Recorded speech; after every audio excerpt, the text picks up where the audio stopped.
En marzo, nosotros en Warfronts sacamos un episodio diciendo que Cuba era la siguiente.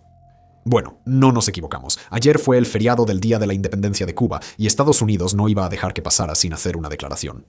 Conmemoraron la ocasión presentando una acusación formal contra el ex líder de 94 años, Raúl Castro, por cargos de asesinato de 4 civiles cuando el régimen cubano derribó 2 aviones civiles en 1996. Por si lo de acusar a un líder extranjero te suena familiar, no es déjà vu. Esto fue exactamente lo que hizo la administración antes de capturar a Maduro.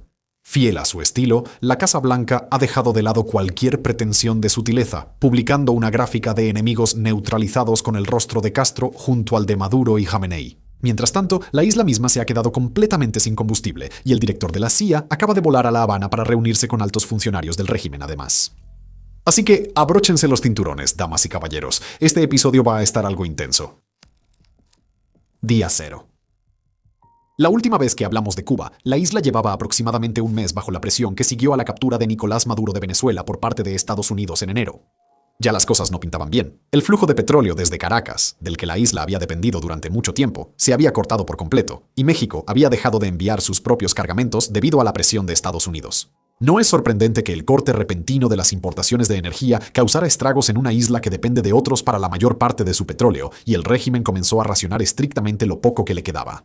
Las gasolineras se quedaron sin combustible y siguieron así. El poco combustible que aparecía subía hasta $40 por galón, y las escuelas o reducían su horario o cerraban por completo. Sin combustible, los generadores que mantenían funcionando los refrigeradores y las bombas de agua se apagaron, lo que significó que la comida se echó a perder y las llaves dejaron de funcionar.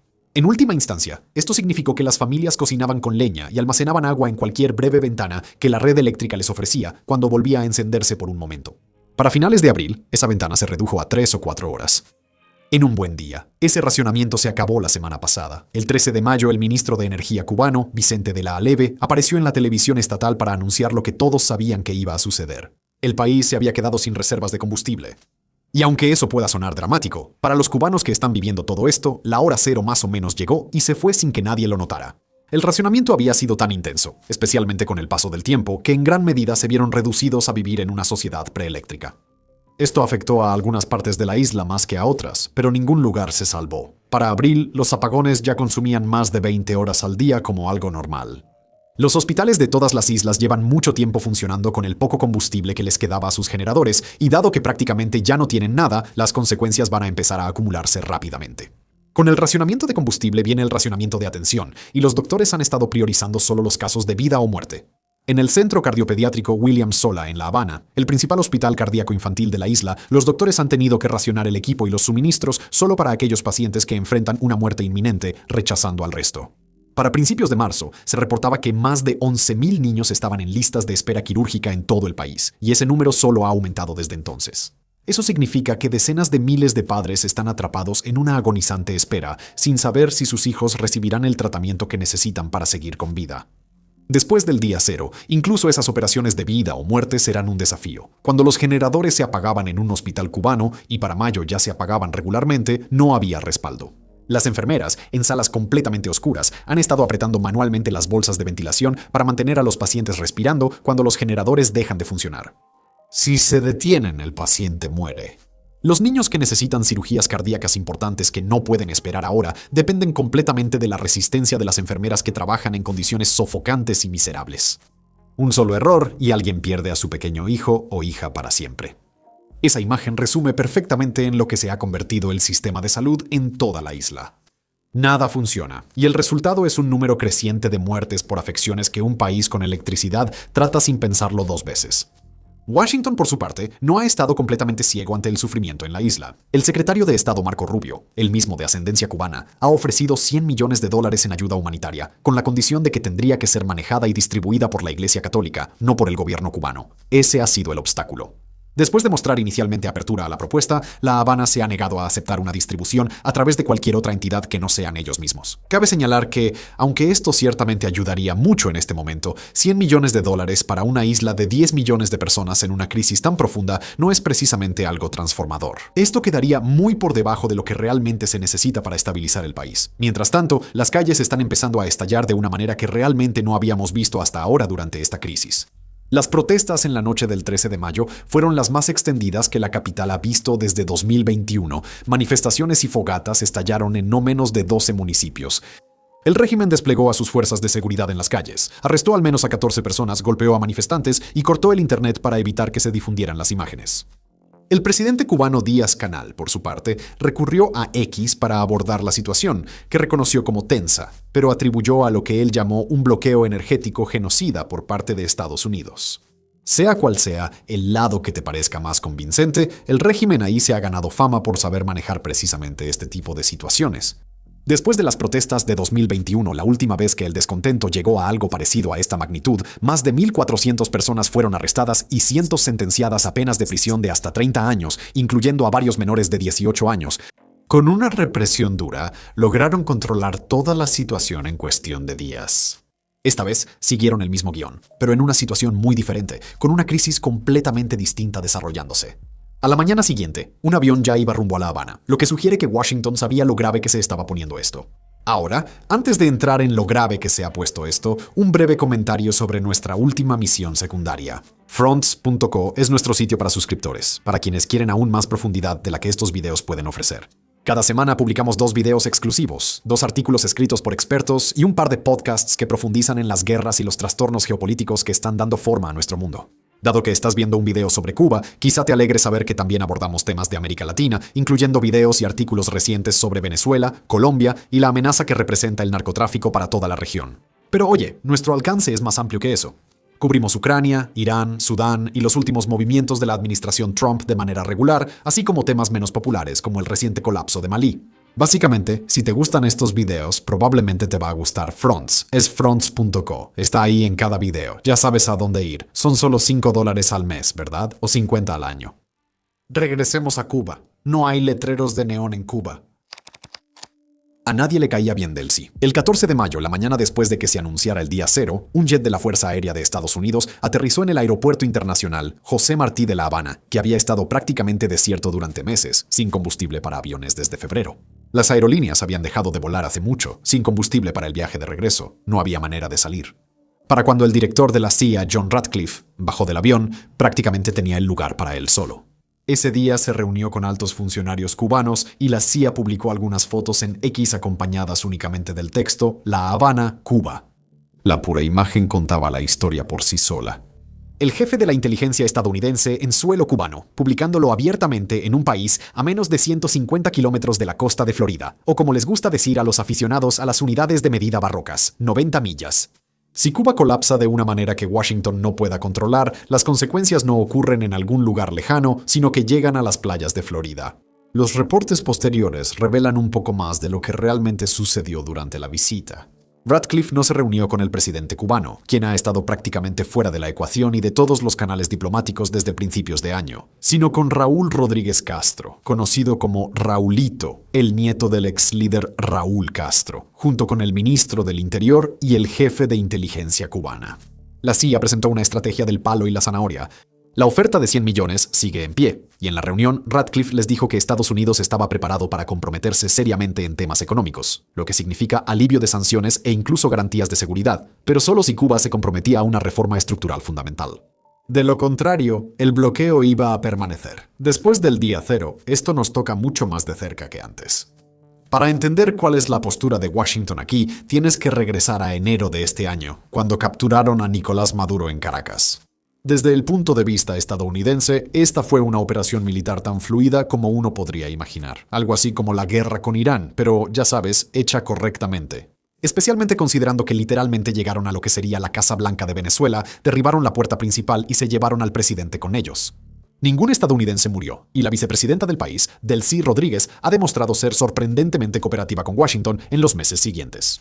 La transición a nuestra administración estuvo marcada en gran parte por las cicatrices de la era Bush y la guerra de Irak, donde arrancar todo el estado baasista dejó un vacío que tomó años y toda una guerra civil para llenar. Si juntas todo esto, llegas a la doctrina con la que Trump está operando ahora: no derribes todo el aparato. Solo encuentra al único miembro del círculo interno con el que puedas hacer negocios y construye el nuevo orden a su alrededor. En Cuba, ese miembro del círculo interno ya tiene nombre, y claramente no es Miguel Díaz-Canel. El hombre que Washington ha estado cortejando discretamente es Raúl Castro, quien durante mucho tiempo ha supervisado las redes de Gaesa que dominan gran parte de la economía de la isla. La conversación de la CIA que se hizo pública tampoco fue su primera negociación. Él ha sido durante mucho tiempo la persona que lidera las discusiones con el secretario Rubio. El marco de transición reportado, apodado Cuba Estroika, se maneja completamente a través de su círculo cercano al presidente en funciones y al partido que supuestamente lidera. Y hablando de los Castro, la administración de Trump no iba a dejar pasar una ocasión como el Día de la Independencia de Cuba sin una forma especial de conmemoración. Ayer por la mañana, el Departamento de Justicia de Estados Unidos reveló una acusación penal contra Raúl Castro en persona, el abuelo, que actualmente tiene 94 años. Los cargos se remontan a febrero de 1996, cuando aviones MiG-29 cubanos derribaron 2 aviones civiles pilotados por el grupo de la diáspora, Hermanos al Rescate, matando a 4 personas. Castro, quien era ministro de Defensa en ese momento, y según informó el nuevo Herald Raja, fue grabado dando la orden de derribarlos. 3 de los fallecidos eran ciudadanos estadounidenses y el cuarto era residente permanente. En ese entonces fue una indignación genuina y bipartidista. El Congreso aprobó la ley Helms-Burton en cuestión de días por un amplio margen, la cual codificó el embargo a la isla en la ley y despojó a futuros presidentes de la capacidad de levantarlo. Clinton la firmó casi de inmediato y sigue vigente hasta hoy, por eso incluso los esfuerzos de normalización de Obama en 2014 fueron tan limitados. Ahora, nadie espera seriamente que Castro el Mayor se presente en la corte en Nueva York. No por su propia voluntad, al menos. Hay algunas interpretaciones diferentes de lo que podría estar pasando aquí. Esto podría ser un farol, una manera de que la administración Trump envíe un mensaje claro al régimen en La Habana de que Washington va en serio y que necesitan avanzar en esas negociaciones. El hecho de que esto fuera una acusación contra el abuelo de Raulito no es exactamente una coincidencia, ¿verdad? Luego está la situación interna de Estados Unidos también. No es ningún secreto que Rubio tiene la mira puesta en postularse para presidente. Si la administración está considerando un acuerdo con el régimen que implique reformas sin cambiar radicalmente el sistema, eso va a ser muy difícil de venderles a los ultraconservadores de Miami. Esta acusación, y posiblemente lo que venga después, podría ser una forma de reforzar el apoyo allí. Dejando de lado los incentivos, lo que más importa a corto plazo es si Estados Unidos realmente toma medidas al respecto, y hasta ahora parece que muy probablemente lo harán. Anoche, el fiscal general interino Todd Blanche no dejó mucho a la imaginación, diciéndoles a los reporteros que Castro se presentaría en Estados Unidos por su propia voluntad o de otra manera. Y la Casa Blanca publicó su gráfico con 4 figuras separadas: Maduro, Jamenei, un líder de ISIS recientemente abatido en África, y Raúl Castro, bajo el título Neutralizados. La Habana parece estar tomando esto en serio. Han convocado a sus milicias. La Defensa Civil emitió nuevas directrices sobre protección contra agresión militar y Díaz-Canel ha estado hablando abiertamente de que esto es una bahía de cochinos 2.0, una referencia al fallido intento de la diáspora cubana, respaldada por la CIA de invadir y derrocar al régimen de Castro en 1961. Según Axios, también han adquirido aproximadamente 300 drones rusos e iraníes, con discusiones internas sobre objetivos que, según se informa, incluyen la base estadounidense en la bahía de Guantánamo. Dicho esto, siendo realistas, no hay mucho que La Habana pueda hacer si Washington decide intervenir. Recuerda, fueron las fuerzas de seguridad de élite de Cuba quienes protegían al líder venezolano Nicolás Maduro en enero pasado, y el marcador allí terminó siendo 32-0. Si esto llegara a suceder, estaría mucho más cerca del territorio estadounidense. La isla está a solo 150 kilómetros de Florida en su punto más cercano, y si todo lo que el régimen tiene para defenderse son 300 drones, quiero decir, Rusia lanza más que eso contra Ucrania casi todos los días. Y aunque la tecnología de intercepción de drones de Estados Unidos está muy por detrás de la de los ucranianos, derribar una cantidad tan pequeña difícilmente hará que el tío Sam se preocupe. La cuestión militar, en otras palabras, tiene una respuesta bastante sencilla. La que no la tiene es lo que sucede la mañana siguiente. La Cuba que viene después. Pese a todo el poderío militar que Washington ha reunido en la región, el grupo de portaaviones, la acusación, el canal extraoficial, nada de eso resuelve el problema más básico de qué es lo que sigue. En Venezuela, los partidos de oposición sí fueron reprimidos, pero se les toleró lo suficiente como para sobrevivir. Hugo Chávez heredó una democracia funcional y la vació desde adentro, lo que significaba que los restos de una alternativa seguían ahí cuando capturaron a su sucesor. La historia de Cuba no funcionó de esa manera. La revolución de Fidel Castro en 1959 prácticamente destruyó todo lo que quedaba del régimen anterior y construyó un sistema desde cero, diseñado para asegurarse de que nada fuera de él pudiera echar raíces. 67 años después, nada lo ha hecho. Y es precisamente por eso que las conversaciones de Washington no han pasado por ningún disidente o figura de la oposición, sino por el propio nieto de Raúl Castro. Por todo el malestar que eso conlleva, y conlleva mucho, especialmente para una comunidad de exiliados cubanoamericanos que ha pasado generaciones exigiendo el fin del sistema Castro. Raulito y el aparato de Gaesa, que controla efectivamente a través de lazos familiares, pueden ser las únicas personas en la isla. Con tanto el poder para forzar una transición como el peso institucional para evitar que el país se desmorone durante una. No es, por decirlo suavemente, la versión de cambio de régimen que tenía en mente cualquiera que huyó de la revolución. Dicho todo esto, la administración parece estar aprendiendo de algunas de las deficiencias de su enfoque hacia Irán. Uno de los aspectos más difíciles de cubrir ese conflicto ha sido los apagones continuos de Internet en el país, con una capacidad extremadamente limitada para sacar al exterior cualquier información de ciudadanos iraníes. En Cuba, como parte del paquete de ayuda que se está ofreciendo, Washington también está ofreciendo acceso gratuito a Starlink en toda la isla, aunque al momento de la grabación el régimen se ha negado a reconocerlo como parte de la oferta. Los medios estatales llegaron al extremo de publicar un artículo comparando una antena de Starlink con la instalación de bases de lanzamiento de misiles en su territorio. Según la ley cubana, poseer el equipo conlleva de 3 a 8 años de prisión. La crisis en la isla solo se agrava aún más por el éxodo que ha sido un proceso intermitente desde que Castro tomó el poder. Hoy en día, uno de los legados de Cuba es la enorme cantidad de emigrantes, con E, que ha producido. Tan solo entre 2022 y 2024 más de 1 millón de cubanos, aproximadamente el 10% de todo el país, huyeron mientras las condiciones en la isla se desplomaban. Muchos de ellos eran jóvenes, muchos de ellos educados. Solo para dar un poco de contexto, 12.000 médicos se fueron en un solo año. Para cualquier país, una fuga de cerebros así ya es un gran problema, pero en una isla con solo unos 10 millones de habitantes, esto es una crisis total. Y eso fue en una época en la que el país solo sufría apagones ocasionales, no un apagón continuo y rotativo.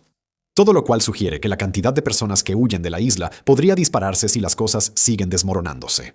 Un colapso genuino, las fuerzas de seguridad abandonando sus puestos, el Estado incapaz de proveer siquiera lo mínimo. Enviaría una ola hacia Florida que empequeñecería cualquier cosa desde el éxodo del Mariel, 150 kilómetros a través del agua, hacia las costas de una administración que ha construido toda su imagen política interna sobre la seguridad fronteriza.